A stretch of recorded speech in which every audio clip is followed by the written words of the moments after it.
Hello and welcome to the Yourself channel. Today I will show you how to record your screen on POCO M3 phone.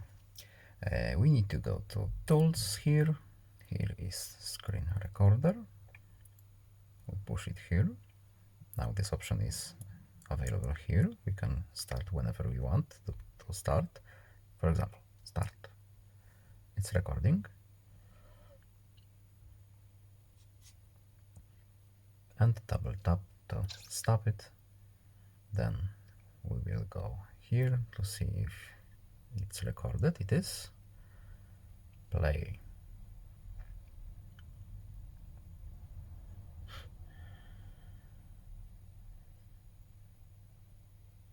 And now we can close this application.